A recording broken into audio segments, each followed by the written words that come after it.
Hi JCA, welcome. I cannot believe we're already in week 4 of our Healthy Habits Challenge. So we are at the midpoint, and if you've made it this far, congratulations. I am so proud of all of the changes that you've already implemented. I've been seeing your pictures and your emails, and I'm just so proud of all the changes that you've already made, and we still have some really fun weeks to go. If you've made it to this point, you have already made some healthy habits challenges or changes that are going to impact your health for the long term.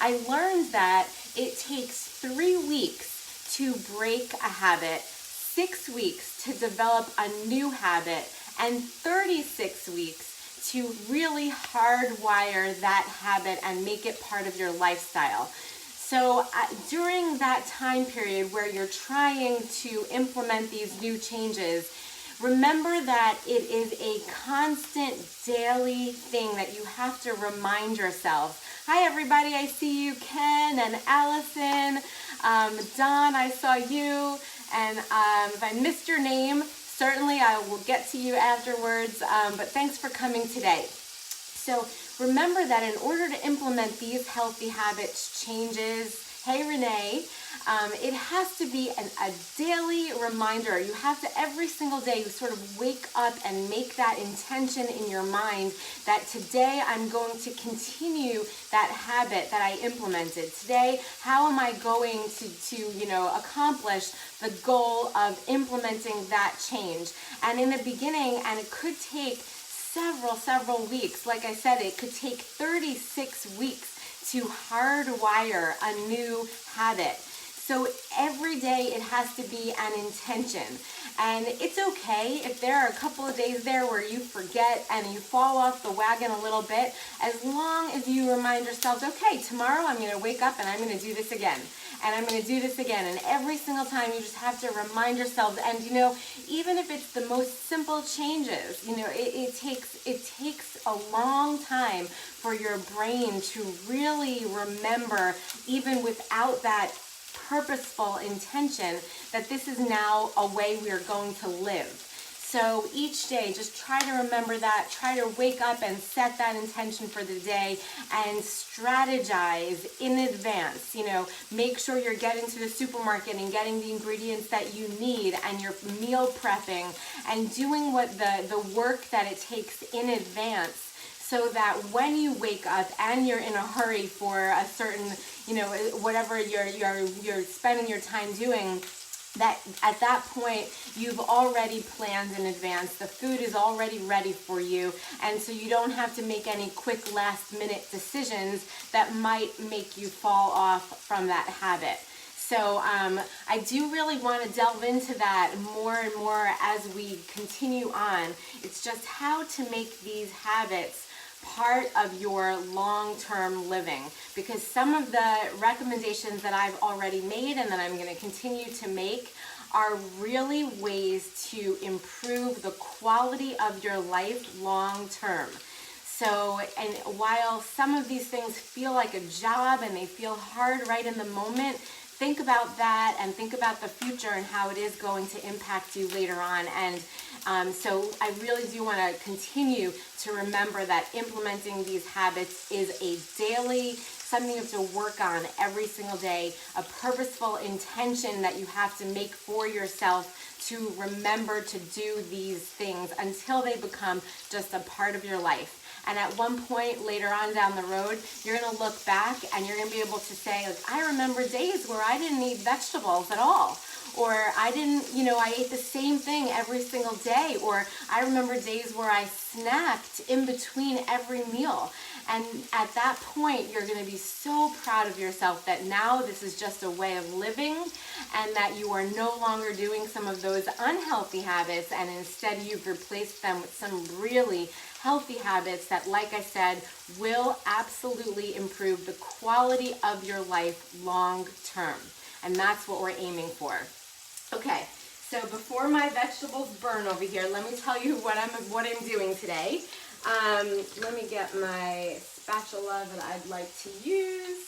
So in the past, I don't know where it is. One of the first weeks that I worked with you, I showed you how I roast my vegetables, and I do that usually in advance, so like over the weekends, and I prepare a huge tray of vegetables so that I can have that for the week. And I also explained that I prioritize preparing vegetables. So you don't always have to worry so much about preparing the protein, because you could easily cook, a hamburger or some type of a chicken or something at the last minute. I feel like in the moment that you're making dinner during the week, you're not going to forget that part of the meal. But it is easy to forget or skip the vegetables. So prioritize that on the weekends so that you have that ready to go, and during the week you can just grab some type of protein and cook it at the last minute. So I showed you how I roast a large proportion of vegetables for the week, and today I'm doing another simple way of preparing vegetables in advance. However, this time I'm just doing it on the stovetop. So I'm going to show you the different flavor profiles that I use and how I just stir fry the vegetables on the stovetop. And then I'm going to share with you what I do if I start to run out of vegetables in the middle of the week. What do I do to sort of just extend the leftovers so that they do last those extra couple of days towards the end of the week, when I also don't feel like cooking a whole load of new food? So I'm going to describe to you that. I obviously have a lot to tell you today, because I haven't even talked about the previous week's habits that we've already implemented and the new habit challenge for this week.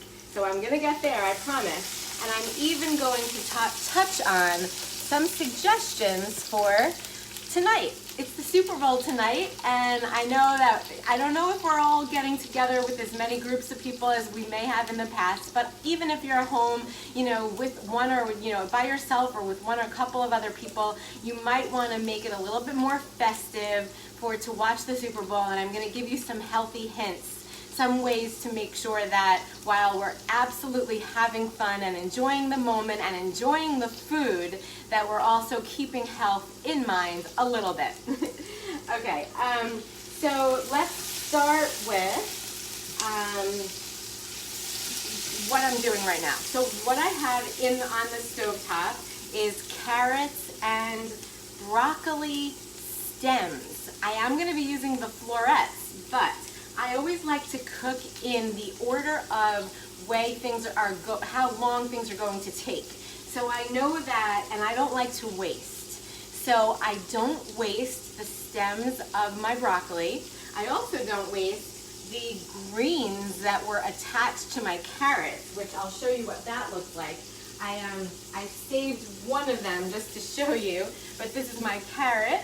And I do not waste the green stems that are attached to the carrots, and I'll show you what I'm going to do with that as well.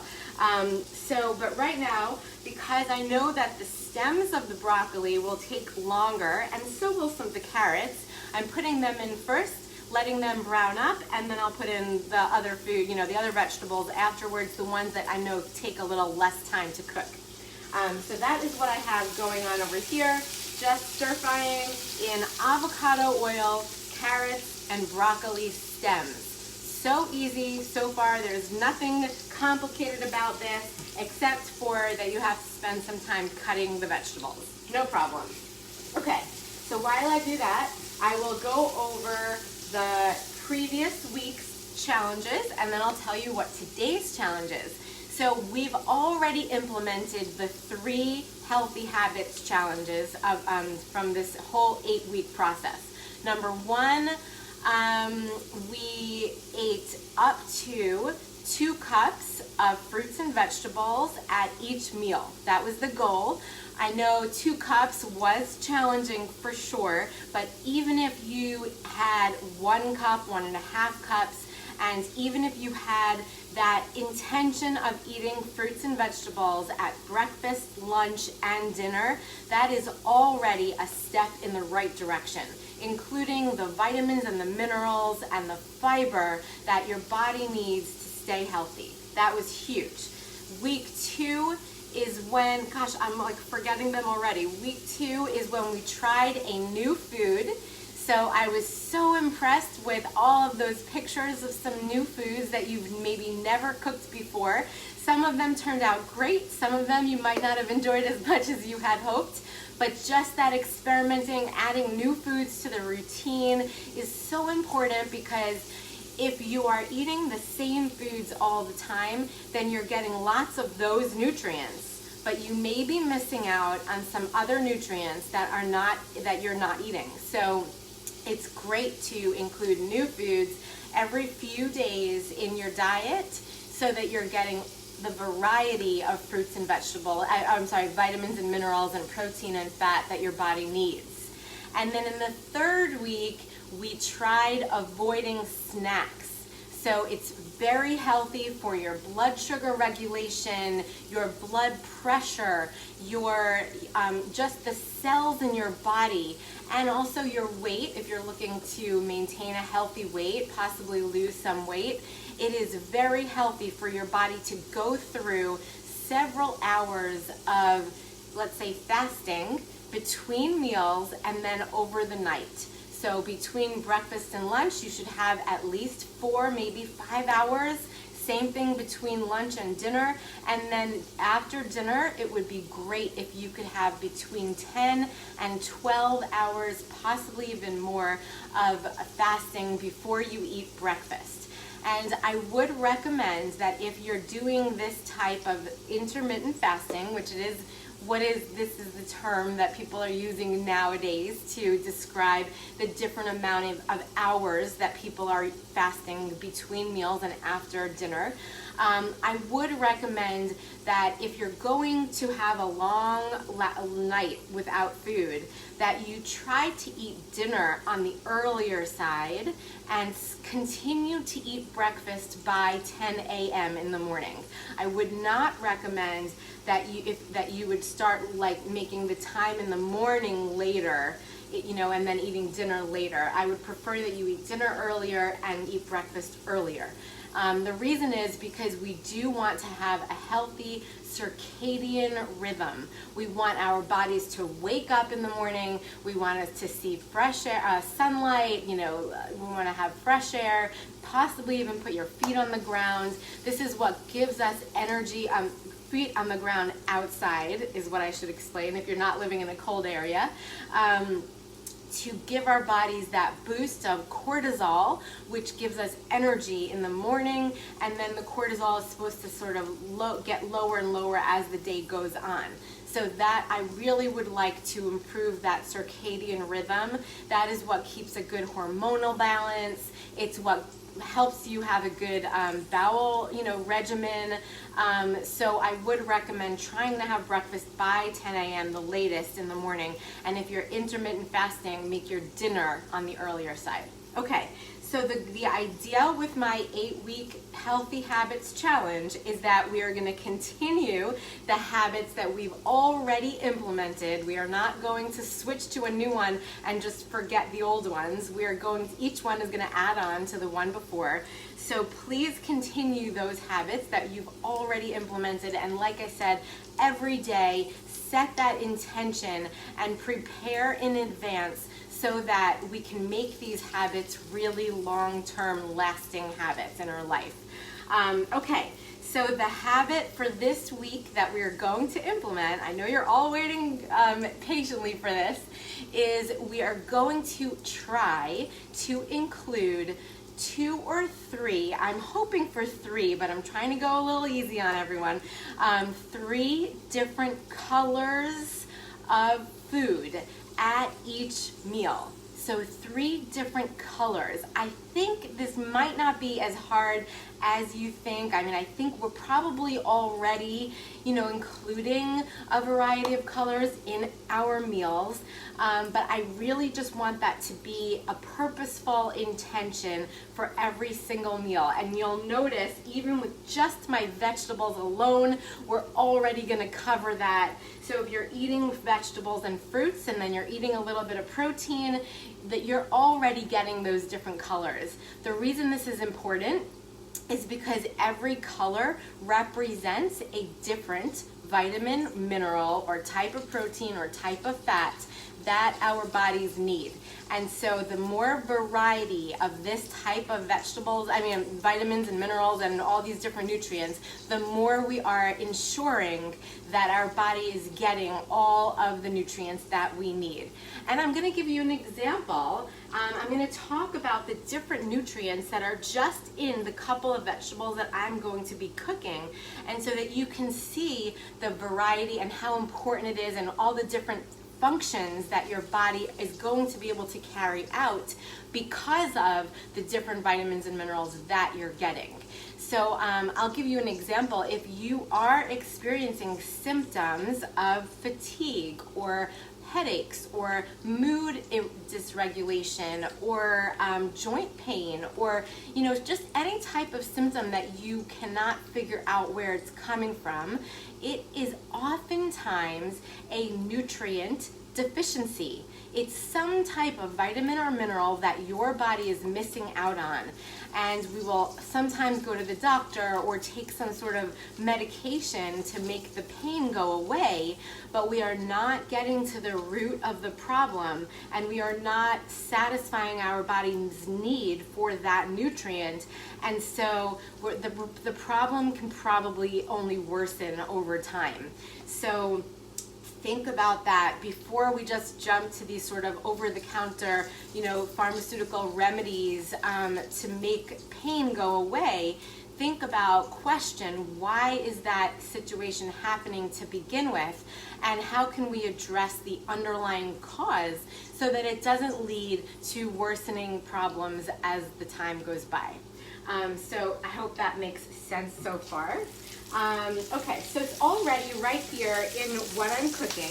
I have my carrots, which are really high in something called beta carotene, which is what turns into vitamin A in our bodies. Now, vitamin A, we all hear about vitamin D all the time, right? Especially with COVID going on and trying to help our immune systems and fend off being sick. Vitamin D is what we hear constantly, and I absolutely am all for it. It's very important. One of the best ways to get vitamin D is to get sun exposure, so going outside and getting some sun and not putting sunscreen on for a little bit of time is helpful to get your vitamin D. But did you know that vitamin A is equally as important as vitamin D? The only reason that we don't talk about it as much is because vitamin A is a little easier to get from food, whereas vitamin D, if you're not getting sun exposure, it's not as easy to get. So that is why vitamin D gets a lot more popularity and a lot more hype than vitamin A does, but they are absolutely equally important. So that's why it's important to get all your orange and red and purple fruits and vegetables, because you're getting the beta carotene, which will hopefully, if in a healthy person, will turn into vitamin A in your body, and that's how you get that. If you don't have a good conversion from beta carotene to vitamin A, not everybody does, it's, everyone is different, everyone is built differently, then you have to get vitamin A pre-formed from animal protein. And this is where there becomes a rationale for some people not to eat a vegetarian diet and to include animal protein in their diet. Not everybody is the same. Some people have a great conversion from beta carotene, which is what you get from vegetables, all the red and purple and orange vegetables, and they can turn that into vitamin A with no problem, and other people cannot do that so well. So those people might not do as well on a vegetarian diet, and this is another whole big topic about why there is no one-size-fits-all diet. Some diets will be great for some people and not good at all for others. So it's important to think about your individuality when you're choosing diets and things like that. Okay, so now let me go on here. I have my broccoli stems, and all of the green vegetables is how you get antioxidants. It's in the cruciferous vegetables in particular, you get hormonal balance. Did you know that cruciferous vegetables help your estrogen get detoxified in a very protective way so that you can prevent things like breast cancer?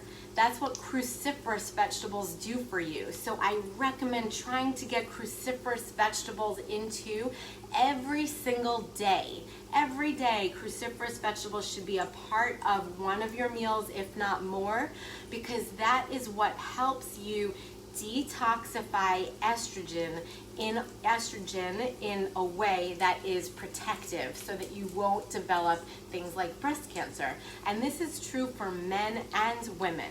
So very helpful. Another thing that makes those nutrients in cruciferous vegetables especially available to our bodies and our cells is by sprinkling on mustard powder in your cooking of the cruciferous vegetables. So I always use that. I have some mustard powder right over here, and I use that to sprinkle on. Not only is it healthy for you, but it adds a great taste and flavor. So I use mustard powder every time I'm cooking cruciferous vegetables. So right there alone, you can see how by getting these different colors, you know you're getting the different vitamins and minerals that your body needs.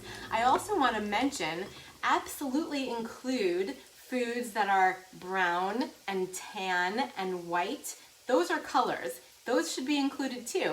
Think about nuts. Nuts are brown and they have tons of healthy nutrients. Not only do they have the nutrients that turn into omega-3 fatty acids in our body, which is anti-inflammatory and helpful in our immune system, but they also are really high in a mineral called magnesium. And magnesium is a nutrient that many American people are deficient in. And one really important thing to know about magnesium is that every bit of energy that your body makes on a cellular level and even to the most broad level, every bit of energy that your body creates requires magnesium. Every bit. So if you are magnesium deficient, that could absolutely be a reason why you are fatigued. It could absolutely be a reason why you have joint pain and other symptoms, and that's why magnesium is often used in a cream to rub on your joints if you're having joint pain. But making sure that you're getting enough magnesium in your diet is a really good way to ensure that you're gonna, prevent that energy loss and things like that. Another way to get magnesium, not only from nuts, is in mushrooms, which is one of the vegetables. I'm actually going to add the mushrooms right now because they do take a little long also to get cooked. And so my carrots and broccoli stems are already getting a little brown on the sides. And so it's about time to add those mushrooms, which are high in magnesium, which will absolutely be a great way to ensure that your cells have the ability to create energy. So it's really interesting, isn't it, how you could so easily, if you get stuck in a rut of eating the same exact foods all the time, you can see now how if you're not getting one of those colors in your diet, that it's possible you're missing out on a nutrient that your body needs for a specific process that is now not going to happen as easily.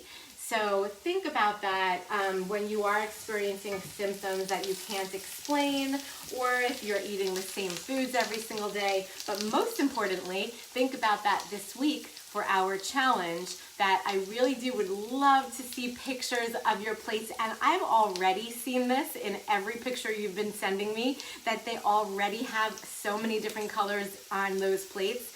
And so I am not worried at all about this week's challenge for you. I think maybe this might be the easiest week of all. but I gotta give you that, right? I gotta give you some that are a little easier than others. Okay, another thing that I wanted to let you know, and I think you're gonna be happy to hear this, is that for all of you who have already made it to this point, I'm going to give you a little gift. And so all I need from you is your email addresses. So you could either send me your email address, just write it in this post of this video, or send me an email so that I have your email address. And I'm going to send you a rainbow, eating the rainbow checklist, so that you can see all the different options of each color, all the different purple foods and green foods and yellow and orange. So you can, it's a really fun way to look through the chart and do a little check and say, am I getting all of these colors every day? And if not, what are some options of other yellow foods? Because I don't like some, but maybe I like others. So send me your email addresses either in this video, post it at the bottom of the video, or send me a direct email, stacy.sezlowski@jcajax.org, and let me know that you want that checklist. And it's a great way not only for you, but it's fun for your kids too. If you have children and you're trying to get them to eat a little bit more variety, have them eat the rainbow and have them see if they could make their plates as colorful as possible, and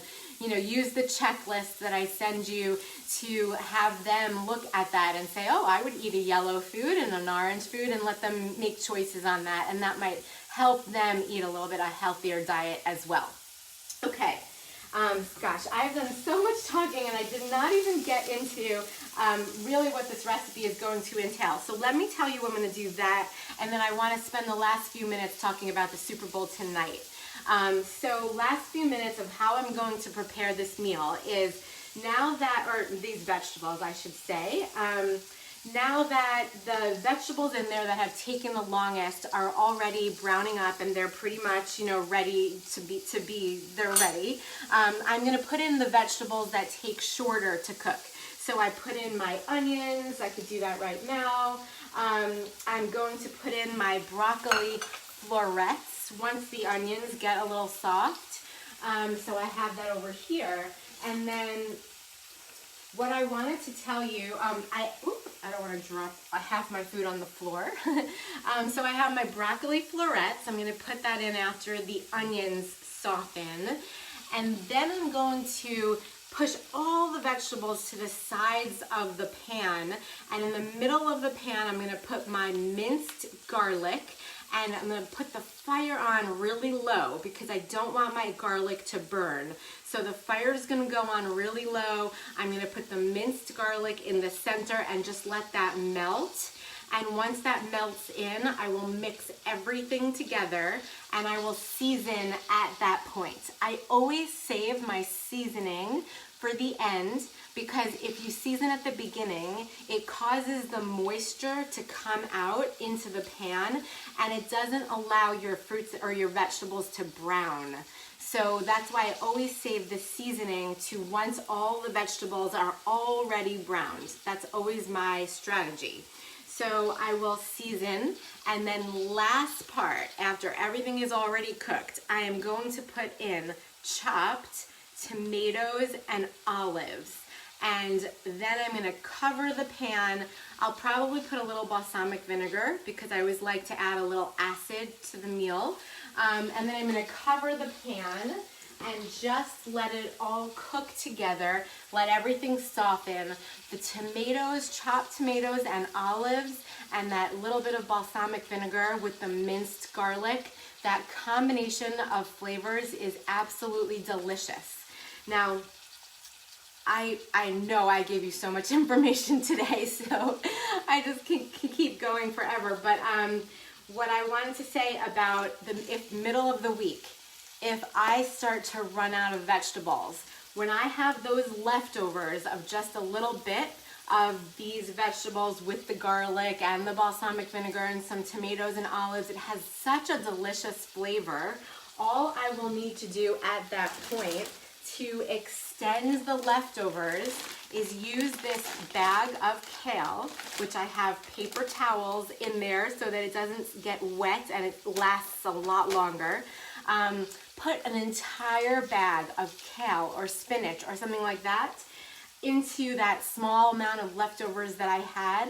Maybe add a tiny bit more balsamic vinegar and a little more salt and pepper and whatever seasonings you like, and that will extend those vegetables, and it takes no work at all. So think creatively about extending your vegetables this way. What can I add to the top of a small amount that I have left over to take advantage of those flavors, but then have enough vegetables to last me another night or another night, another night. Okay. Finally, let me just touch on the Super Bowl, and then I will end this, and I'll send you pictures of my vegetables when they're done. But Super Bowl. Anything festive, holidays, get-togethers, I actually feel like you could eat more healthy on those days than normal days. The reason is because everybody is bringing food that was cooked from scratch. You are using whole and unprocessed foods. Right there, you're in a good spot. Try to think about that when you're in this, in this group at this holiday getting together. Choose the foods that were cooked from scratch rather than the foods that came out of a bag that, you ripped open a bag of chips or you ripped open something that was already prepared and prepackaged. Try to avoid those foods if you could. I want you to enjoy yourself. Having a little bit is fine, but the majority of what you eat should be, if you could, choose the foods that you can see people brought and cooked from home from scratch with whole unprocessed foods. Number 2 is fill your plates with as much fruits and vegetables as possible if there's an option. If you're bringing food, if you're helping prepare, bring fruits and vegetables so that you know they will be there, and that could be a big portion of your plate. So right there, you're already in the right spot. You're getting fruits, you're getting vegetables, you're getting the nutrients you need, you're covering your plate with a little less of maybe the more high calorie, unhealthy foods, and you're filling your plate with the more healthy foods. And then number 3, actually I'll give you 4. Number 3 is give yourself a timeline. If you're gonna get there and you're gonna be eating at 7, then tell yourself, okay, at 8 o'clock, no more eating. I'm done. Like, give yourself a time and say, it's after 8, I already finished. So give yourself a timeline to, eat your fruits and vegetables, eat your whole unprocessed foods, and then finally, most importantly, enjoy yourself, enjoy the food. It's one time, it's one day. You're there to enjoy the company. Food is enjoyment. So that's most important. You could go back to all of your healthy habits starting tomorrow, but it's one time, and I totally understand. Okay, so this has been great. I know I just gave you so much information. I don't know how I talk this much. But hey, Fern, I see you. I'm so excited for all of you guys. Tell me what your best, what's going on really well for you. Tell me what you're still challenging, that is still challenging to you. I'd love to help you as much as I can. Send me your email addresses if you want that checklist. And then remember that this week's challenge is to include hopefully at least 3 different colors at every single meal of the day. All right, it was great to spend your Sunday morning with you. Thank you for being here, and I'll see you next week, everybody. Have fun tonight at the Super Bowl. See you later.